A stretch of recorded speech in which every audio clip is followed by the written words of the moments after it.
नमस्कार, आप जुड़ चुके हैं वैली एक्सप्रेस न्यूज़ के साथ। एक और 24वां कारगिल दिवस जो है वो मनाया जा रहा है। 99 में जो वार हुई थी, कहीं ना कहीं जम्मू को सेव करने वाले जो लोग यानी कि जो कारगिल युद्ध लड़कर कहीं ना कहीं यहाँ से गए हैं, उन्होंने जम्मू को सेव किया। लेकिन जम्मू को तो सेव कर दिया, लेकिन मणिपुर में क्या हुआ उनके साथ?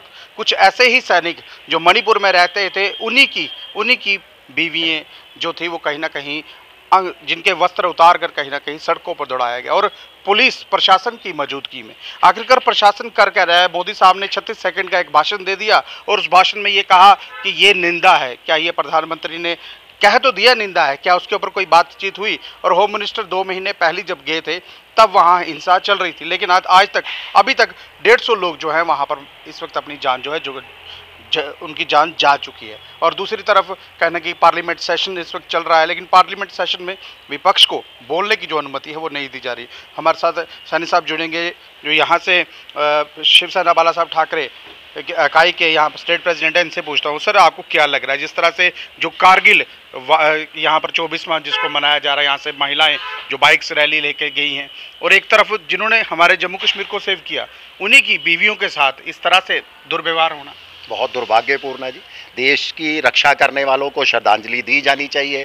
मोटरसाइकिल रैली आई, बहुत बढ़िया काम था उनका, मगर दूसरी तरफ ये भी ध्यान रखना चाहिए कि मणिपुर के अंदर वही जिन्होंने देश के लिए शहादत दी है, जो देश के लिए सरहद पर 24 घंटे ड्यूटी करते थे, देश के लिए लड़ते थे, दुश्मनों को नाक को चने चबाते थे, उनकी परिवार के साथ किस तरह का व्यवहार किया जा रहा है। ये दुर्व्यवहार ही नहीं, ऐसा इतिहास में आज तक कभी नहीं हुआ, और वो भी सैनिक के परिवार के साथ, सैनिक की धर्म पत्नी के साथ, उसको निर्वस्त्र करके वहां पर जो है घुमाया जा रहा है। और देश के केंद्र सरकार, वहां की राज्य सरकार मणिपुर की, वो खामोश है।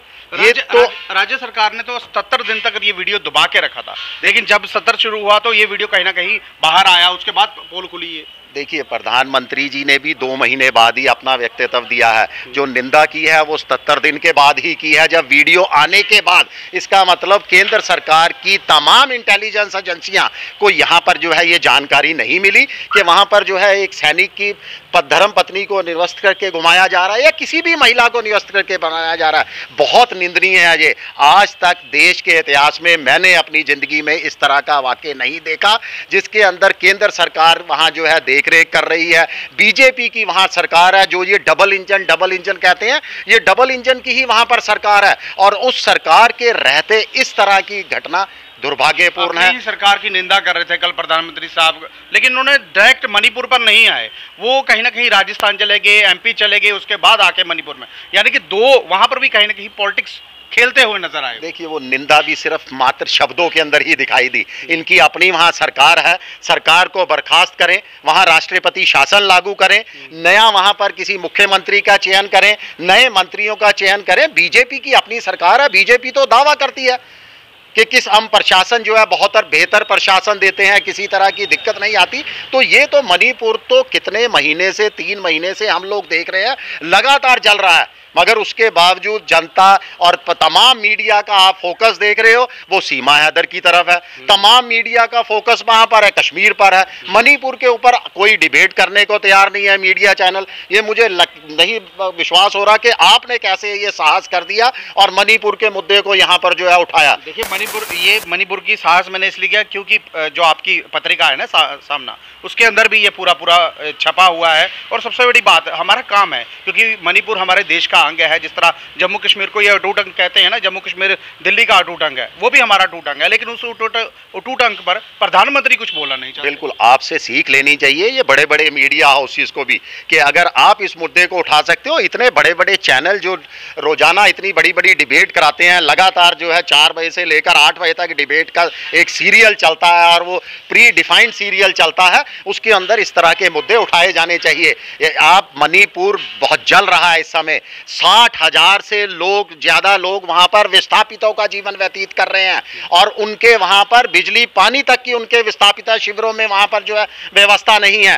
200 के करीब लोग जो है अपनी जान गंवा चुके हैं। कितने लोगों के घरों को वहां पर जला दिया गया है। 2 महीने से बंद है, 2 महीने से इंटरनेट बंद है। बिल्कुल, उसके बावजूद भी प्रधानमंत्री, और आज फिर मैं सुन रहा था कि आज देश के गृह मंत्री चुनाव प्रचार करने के लिए उन राज्यों के अंदर जा रहे हैं जहां पर जो है चुनाव आने वाले हैं। इतनी बड़ी घटना के बावजूद भी मणिपुर के ऊपर ध्यान नहीं दिया जा रहा। अब हमें मालूम नहीं कि केंद्र सरकार क्या चाहती है, वहां की राज्य सरकार क्या चाहती है। दोनों डबल इंजन की सरकार होने के बावजूद अगर मणिपुर इस तरह से जल रहा है तो ये शर्मनाक है, ये निंदनीय है। मैं तो कहता हूं मणिपुर की सरकार को ही नहीं, केंद्र सरकार को भी इस्तीफे देने चाहिए। मणिपुर के सीएम को भी इस्तीफा देना चाहिए ना। सबसे बड़ी बात वहां पर जो इस वक्त 150 से, मैंने दोबारा ये चीज बोलूंगा, जब 150 से ज्यादा लोग जिनकी वहां पर इस वक्त जान जा चुकी है, क्या वो लोग वापस आ सकते हैं? क्या वो, देखिए सबसे बड़ी बात 24 की इलेक्शन है, मणिपुर से भी वोट लेना है। क्या लग रहा है वहां से वोट मिलेगा? जिस तरह से लोग अपना घर बार छोड़ चुके हैं, छोटे छोटे बच्चे सड़कों पर घूम रहे हैं, खाने के लिए है नहीं, पढ़ाई नाम की कोई चीज़ वहां रही नहीं। जो एडमिनिस्ट्रेशन, देखिए होम मिनिस्टर जब वहां गए थे तो वो संभाल सकते थे, क्योंकि देश की हमारी पुलिस और सेना जो है वो सक्षम है। लेकिन पुलिस और सेना के सामने उस लेडीज के कपड़े उतार देना, ये कहाँ तक सही है? देखिए, ना तो उन लोगों की जान वापस आ सकती है, और जिन लोगों की जान के साथ साथ इस तरह का निवस्त करके घुमाया गया है, क्या उनकी इज्जत वापस आ सकती है? नहीं आ सकती। वो पूरा जीवन जो है नीचे आंखें करके अब उनको व्यतीत करना पड़ेगा। मैं तो कहता हूं सुप्रीम कोर्ट ने भी, जो माननीय कोर्ट ने भी इनको कुछ दिन दिए हैं, वो नहीं देने चाहिए। तत्काल कार्रवाई करते हुए मणिपुर की सरकार को बर्खास्त किया जाना चाहिए। देश के गृह मंत्री तक को जो है वो नोटिस जारी किया जाना चाहिए कि देश के गृह मंत्री क्या कर रहे थे, वहां एजेंसियां क्या कर रही थी, सुरक्षा एजेंसियां, इंटेलिजेंस एजेंसियां क्या कर रही थी, कि सरकार को पता नहीं लगा। 2 महीने तक जो है ये वीडियो वायरल नहीं हुआ। 2 महीने के बाद जब वीडियो वायरल होता है उस समय ये लोग हरकत के आते हैं। माननीय प्रधानमंत्री जी भी उस समय बयान देते हैं, मगर वो बयान खाली बयान तक ही सीमित रहा। ना तो किसी तरह की मणिपुर के ऊपर कोई कार्रवाई की गई, ना वहां पर जो है अभी तक राष्ट्रपति शासन लागू किया। सुरक्षा एजेंसी और हमारा जो नेशनल मीडिया हम बोल रहे हैं, वो सभी का सभी कहीं ना कहीं सीमा हैदर पर फोकस है। सीमा हैदर कैसे आई, कहाँ से घूमी, वो सारा वही फोकस है। अगर देखा जाए तो सनी साहब एक चीज बोलूंगा, अगर देखा जाए तो काम जो बताना चाहिए वो इस वक्त बताया नहीं जा रहा। बिल्कुल नहीं बता। देखिए, सीमा हैदर पे क्या फोकस कर रहे हैं। सीमा हैदर, मैं तो कहूंगा कि जम्मू कश्मीर आकर भी देखें, पता नहीं कितनी सीमा हैदर यहाँ भी घूम रही है। कहीं ना कहीं एजेंसी फेलियर नजर आ रहा है। बहुत बड़ा फेलियर है सुरक्षा एजेंसियों का। या तो फेलियर है या जानबूझकर केंद्र सरकार ने और मणिपुर सरकार ने उनके आगाह करने के बाद भी किसी तरह का कोई निर्णय नहीं लिया गया, किसी तरह का कोई एक्शन नहीं लिया गया। सीमा हैदर मात्र एक दिखावा किया जा रहा है, समय बर्बाद किया जा रहा है। जनता का मुख्य मुद्दों से ध्यान हटाया जा रहा है कि जनता का ध्यान कहीं मणिपुर पर ना चला जाए। आप देखिए, जम्मू कश्मीर के अंदर भी जब जांच करने एजेंसियां आएंगी, यहां पर भी जो है सैकड़ों की तादाद के अंदर सीमा हैदर जम्मू कश्मीर में भी मिलेंगी। बहुत बहुत धन्यवाद सर हमसे बात। देखिए, लगातार इस खबर को दबाने के लिए सीमा हैदर को कहीं ना कहीं टीवी चैनल्स पर जो है वो डिबेट पे बताया जा रहा है, सीमा हैदर से बात की जा रही है। लेकिन मणिपुर में जो घटनाएं नजर आ रही हैं, उस घटनाओं को दबाने के लिए सबसे बड़ी बात कारगिल दिवस मनाया जा रहा है। उसी कारगिल जो एरिया था, जो जम्मू कश्मीर का कारगिल था, कहीं ना कहीं जब 99 में ये वार हुई थी, उसी वार में जो महिला वहां पर बताएगी, जिसके वस्त्र कहीं ना कहीं उतार दिए गए, उस महिला के घर वाला तब यहाँ पर कहीं ना कहीं सुरक्षा कर रहा था। और कारगिल जो हमारी बॉर्डर लाइंस है, उसकी सुरक्षा कर कहीं ना कहीं अब डिपार्टमेंट से रिटायर हो चुका है।